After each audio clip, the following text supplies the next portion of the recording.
လေးနာမည်ကချူချူရနော်ညီမလေးအသက်က22နှစ်နော်ညီမလေးကအမတို့ဒီ customer service position နဲ့လာလျှောက်တာဆိုတော့ညီမလေးမှာအင်္ဂလိပ်စာအခြေခံရှိလားဟုတ်မှာအင်္ဂလိပ်စာတော့အခြေခံမရှိပါဘူးဒါပေမဲ့တမီစူးစမ်းရှင်စိတ်တော့ရှိပါရဲ့ရှင်ဟုတ်စူးစမ်းခြင်းစိတ်ရှိပေမဲ့ညီမလေးမှာအင်္ဂလိပ်စာအခြေခံမပါဘူးဆိုလို့ရှိရင်အမတို့ရဲ့ဆရာမတွေကဆွဲရတာအဆင်မပြေဘူးပေါ့နော်ကာယကရှိဖြစ်တဲ့ညီမလေးမှာလည်းဖိအားတွေရှိတယ် pressure တွေရှိနိုင်တယ်ပေါ့နော်နောက်တစ်ခုကကျတော့ညီမလေးအနေနဲ့လည်း pressure တွေရှိနိုင်တယ်ပေါ့နော်မစူးစမ်းခြင်းရှိရဆိုတော့ခေါ်တဲ့နေတယ်ဒါ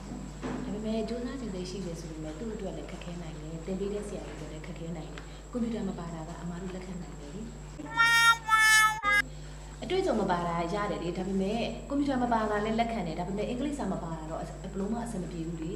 ဒါပေမဲ့ညီမတို့စူးစမ်းကြည့်ကျင်တယ်သူကလည်းတကယ်စူးစမ်းခြင်းစိတ်ရှိတယ်ဆိုတော့လေခေါ်တဲ့နေထင်တာပဲမလေးအမကတော့ခေါ်မသွားနိုင်